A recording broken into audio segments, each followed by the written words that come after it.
kind of nice having an AD that was in your shoes at one time. It is, and I can see, you know, I can see situations, and you hear situations where people might argue that a little bit because they may have a different way of wanting to do things, or they may see your team differently, and Barry might see it that way, but he's never come across or told me that. He's always been 110% supportive of me, of our staff, of our team.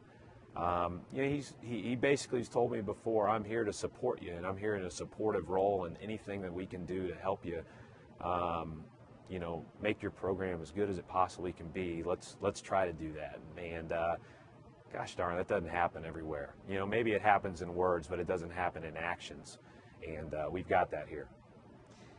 You accumulated 89 wins in your first 3 years as head coach, the most in Division I coaching history. Pretty good accomplishment.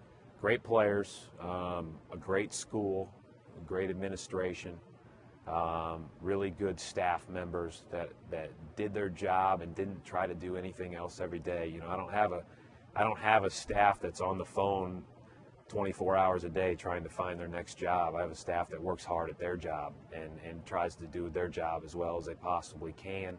And as a result, I think they're going to get great opportunities down the road because they've had nothing but success.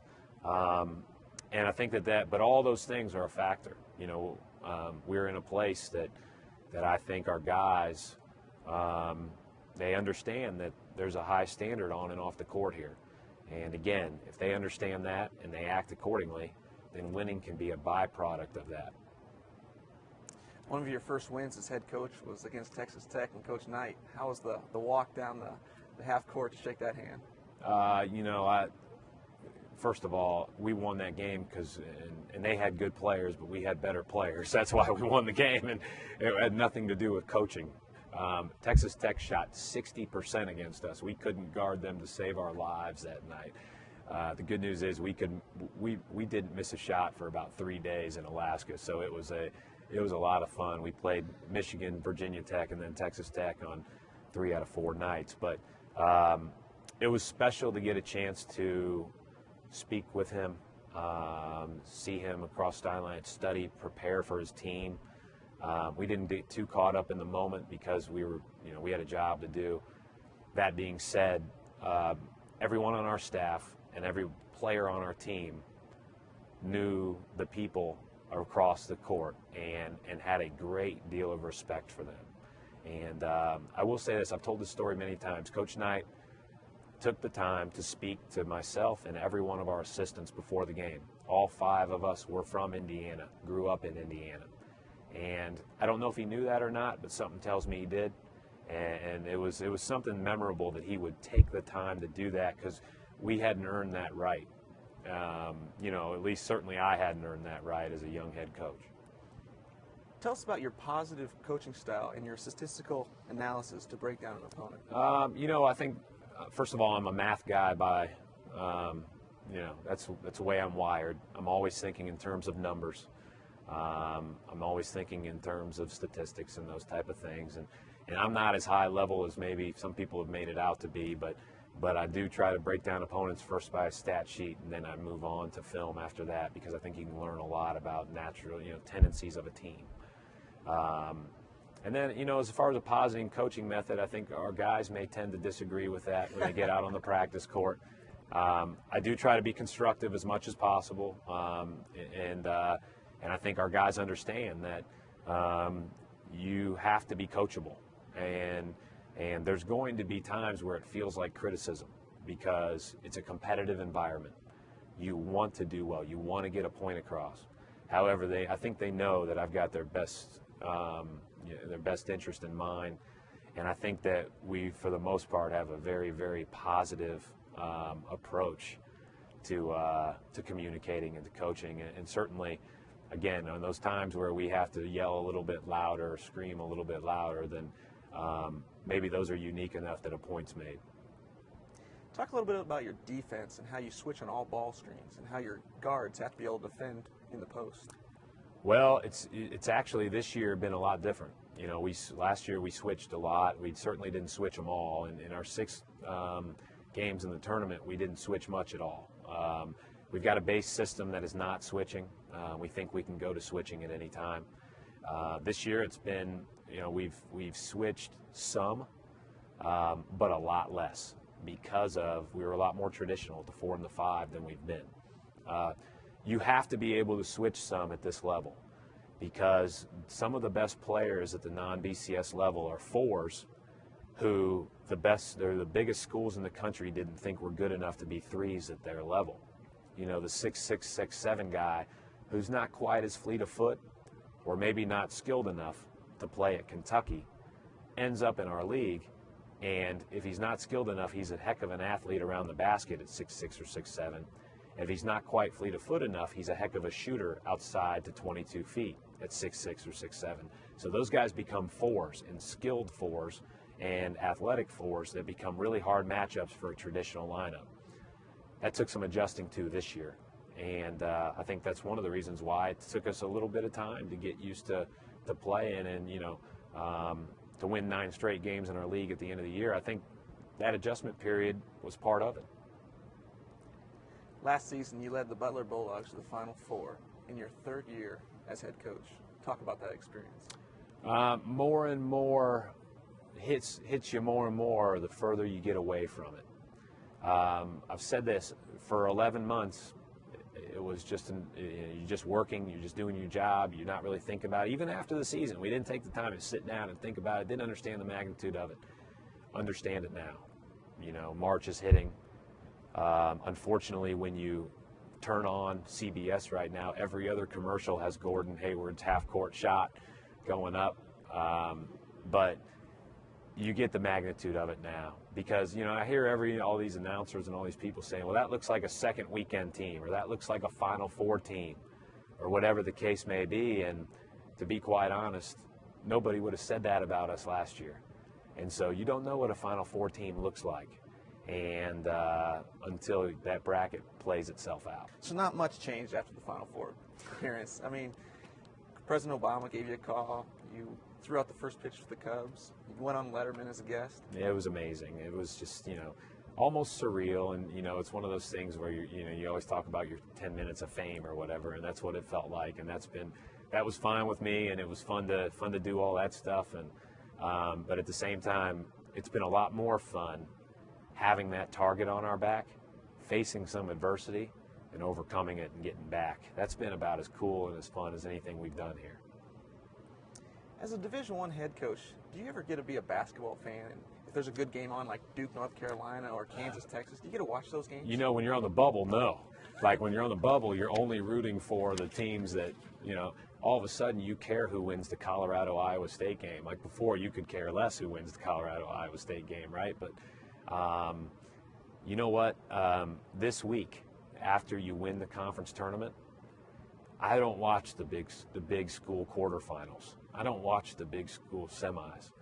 I watch the Northeast Conference finals. I watch the MAC finals. I watch the teams that, their NCAA tournament has started.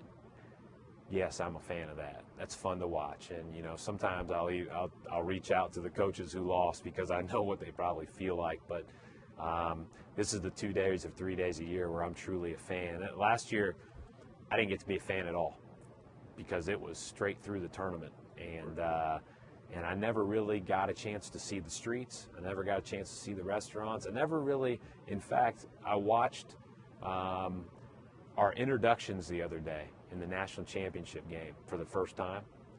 And I did not remember that place rocking like it sounded like it was rocking. I just didn't remember it. It just wasn't part of my focus at that time, which is, I don't know if it's remarkable or sad, but trust me, we appreciate it, and we're, I do appreciate it more and more every day. Life of a Division I basketball coach looks pretty glamorous, but tell us about the challenges that your job entails, like recruiting and making time for your own family. Well, I think one of the things about, and I tell recruits this all the time, once you've been on TV once, it doesn't really hit you anymore. I mean, it's you don't stay up and watch your TV show. You don't stay up and watch your games if it's replayed, whatever the case may be. It's just not. That's not what it's about. The fame that comes with winning It's not what it's about, and it's not lasting. It's just not important. And I think one of the things that we never want to take for granted is winning, and how difficult winning is, and what you should celebrate in that. And that is the relationships in that room, and your school, and how you can help your school, and what you can do to be a positive role model in your community. It's not perfect. Nobody's perfect. But that's the things we try to stress. And I always say this: don't come to Butler because we played on CBS 6 times last spring. Don't do it. It's not why we're here. It's not who we're about. It's not what we're about. We need to come here because you want to be a part of a close-knit group of guys that want to work towards something fun together. Last year, after your finals appearance, you had a lot of phone calls from other schools, and they wanted you to become next head coach for their school. How'd you handle this situation? Well, they never said, "Hey, this is your job. Take it and run." Right? And I never really put any thought to any of it. To be honest, I felt obligated to answer the phone out of the respect for people that were calling, because I have a lot of respect for those people in those positions. But at the same time, I slept a little bit after the national championship game. But when I came in the next morning, I just went straight to Coach Collier's office, and we had already talked a little bit about it as we were going through the tournament, but just said, "Hey, I know we're going to talk and we're going to go through all this stuff and everything else, but if we can get the word out sooner rather than later that this is the place we'd like to be, I think it'll help everybody." And he was great. And again, it's not like a long negotiation. We're two people on the same page that want the same thing, and we're just really blessed to be here. And again, can't do any of this without great co-workers, great players, and a great administration and leadership. Come Sunday, where do you see the Butler Bulldogs being seated in the NCAA tournament? I don't know. One of my assistants has that all mapped out. I think that we could be. It all depends on how people view us, and we have a number of top 50 wins. We have a number of top 100 wins. We played as tough of a schedule at the non-BCS level as you can play, with the exception of the teams that go and play 11 guarantee games and just play on the road, which is hard to do. Some of the lower major programs play a lot of guarantee games, and so they go on the road, and that's how they help their budget. I don't want to act like our schedule is any more difficult than theirs, because when you're not playing at home at all, that's really hard. But as far as a schedule that balances home, neutral courts, and away, I'd put us in Gonzaga probably, Xavier maybe, and Memphis maybe. I think we've all tried to schedule at the elite level, and we're basically playing basically playing a BCS schedule in November and December every year. Coach Stevens, thanks so much for being a guest on The Good Sport. We donate $1,000 each month to the charity of our guest's choice. What charity would you like us to donate $1,000 to? I certainly appreciate you doing that, and there are many things that we would love to support and love to be a part of. One of the things that my wife has taken an active role in, and we've tried to take an active role in, is the American Cancer Society with our Coaches versus Cancer projects here in Indianapolis. And so I'd say that it'd be a great thing to do, is to turn that $1,000 over to them and see if we can't get a little bit closer to finding some cures. Absolutely. Thanks again for being a good sport, for doing things the right way. Best of luck to you, your family, and the Butler Bulldogs. Thank you. Special thanks to Coach Stevens and a few Butler students for making this webcast possible. Tune in next month, April 15th, for our next web interview, and enjoy the March Madness.